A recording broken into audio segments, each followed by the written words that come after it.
في عالم الحكايات كل صوت له قصة، لكن مش أي صوت يتوج الحكاية. هنا بنفتح أبواب الغموض وبنمشي في دروب الحكاية واحدة ورا التانية لحد ما نوصل للحظة اللي كل شيء فيها بيتغير. أنا الراوي المتوج ودي حكايتنا النهاردة. عمرك سمعت عن شخص ممكن يتنقل لعالم تاني ويتحبس فيه وما يقدرش يرجع لعالمنا؟ اهي دي اغرب حكاية ممكن تسمعها. سنة 1961 في قرية صغيرة من قرى المنصورة اتقدم شاب لبنت واهلها وافقوا، ومشي الموضوع بشكل طبيعي جدا لحد يوم الفرح، واللي حصلت فيه واقعة غريبة جدا. دخلت واحدة ست عجوزة وشايلة على دماغها صينية كبيرة ومليانة كوبايات فيها عصير. فضلت توزع على الحضور اللي مجرد ما داقوا العصير لقيوا فيه مرارة غريبة جدا، لدرجة ان كل اللي داق الطعم ده رماه وما قدرش يشربه. لكن الست دي راحت عند العريس والعروسة وطلبت منهم يشربوا العصير بتاعهم كله بحجة ان فيه بركة والكلام ده، وفعلا صممت وما سابتهمش غير لما شربوا العصير كله. والأغرب ان الست دي زي ما ظهرت فجأة في الفرح ووزعت العصير، وبعد ما شربت العريس والعروسة برضه اختفت فجأة من الفرح. وبعد اختفائها ده بدقايق معدودة يحصل خناقة كبيرة جدا واشتباك بين المعازيم، توصل ان 3 يموتوا والفرح يتبدل لميتم. الأغرب من ده كله ان في التحقيقات محدش كان عارف ولا قال سبب الخناق اللي حصل من كل اللي موجودين في الفرح. والأغرب كمان ان الناس اللي اتهمت بالقتل قالوا انهم مش فاكرين هو ايه اللي وصل الموضوع لكده، وكلهم اكدوا انهم زي ما يكونوا مش في وعيهم. كل حضور الواقعة واللي كان عددهم يتخطى 150 فرد اكدوا ان مفيش سبب واضح لنشوب المشكلة، ولا حد يعرف سببها ايه، ولا القتل ده تم ازاي، وكأنهم كانوا مسحورين او مش في وعيهم.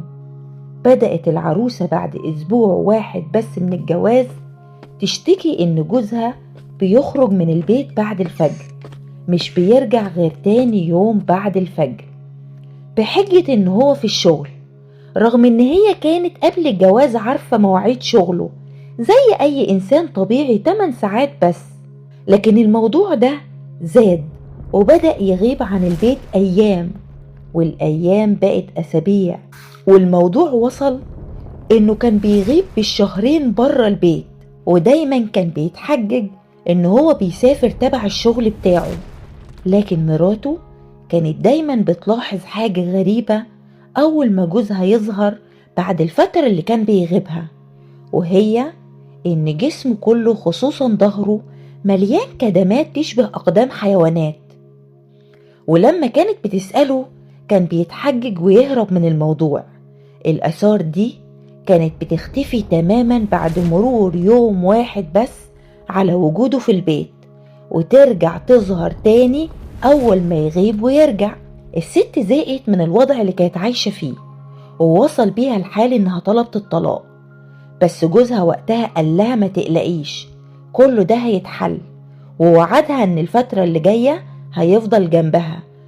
هو بالفعل ما اختفاش تاني زي ما كان بيختفي قبل ما يوعدها، بس الست دي قالت ان اللي كان معاها من بعد اليوم ده مش جوزها، ده جن اتشكل في هيئته، وان جوزها الحقيقي مش موجود في عالمنا، وده لان اللي كان موجود معاها شخص بدون مشاعر، ليه نظرات غريبة، كل حاجة فيه مش طبيعية، تصرفاته كلها مش تصرفات بشر. واللي أكد لها ده وأثبت كل شكوكها لما كانت بتشوفه بيعدي من قدام المراية وانعكاسه مش بيظهر ليها. مش بس كده، إن هي صحيت يوم الصبح وكانت قاعدة قدام المراية وهو كان نايم على السرير، ولما بصت في المراية هي شايفة نفسها، بس عينها جابت السرير وما لقيتوش موجودة على السرير. ساعتها اتخضت جدا وقررت ان هي لازم تروح لواحد شيخ تحكي له كل اللي حصل. الشيخ ده أكد لها إن اللي معاها مش جوزها، وإن جوزها الحقيقي موجود في عالم تاني، وإن سبب اختفائه لفترات طويلة هو إنه كان بيروح عالمهم، ولما طلبت الطلاق هو طلب مساعدتهم وبعتوا واحد تاني يحل محله. قالت كمان الست دي إن الشخص اللي كان موجود معاها ده كانت بتجيله عربية أحدث موديل تحت البيت كل حين والتاني تاخده وتمشي، رغم إن جوزها كان مجرد موظف بسيط جدا. وقتها قررت إن هي تاخد الشيخ معاها البيت علشان يشوفه بنفسه، لكن الغريب إن من بعد ما هي راحت للشيخ اختفى الشخص ده نهائيا، حتى جوزها الحقيقي ما ظهرش تاني لمدة 3 سنين كاملين. لحد يعرف هو فين أو هو عايش ولا ميت. لكن الست دي بدأ يحصل معاها حاجات غريبة، وهي إنها بتشوف على أي حاجة بتعمل انعكاس، سواء مرايات أو صاج أو إزاز، بتشوف شخص شبه الخيال ملوش ملامح بيفضل يخبط بإيده كأنه محبوس وعايز يخرج.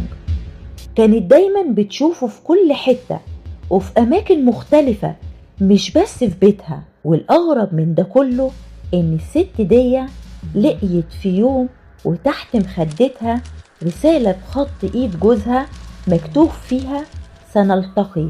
وأهلها كانوا متابعين كل اللي بيحصل معاها، واللي قالوا إن من بعد ما قالت لهم على موضوع الرسالة دي اختفت هي كمان، اختفت للأبد زي جوزها، ومحدش يعرف هي راحت فين. من يومها مفيش حد شافهم تاني، لا هو ولا هي. بس لحد النهاردة في القرية الصغيرة دي بيحلفوا ان هما بيشوفوا انعكاسين في المراية ماشيين ورا بعض كأنهم بيدوروا على طريق الرجوع. في حاجات بتحصل حوالينا ومش دايما بنلاقي ليها تفسير، بس لو في يوم حسيت ان انعكاسك بيبصلك بشكل مختلف ابعد فورا، لان اللي اختفوا وحدوا بعض بكلمة واحدة بس: سنلتقي. لو عايز تعرف حكايات اكتر مرعبة وغريبة ما تنساش تعمل لايك وتشترك في القناة وفعل الجرس علشان اللي جاي اغرب بكتير. سلام.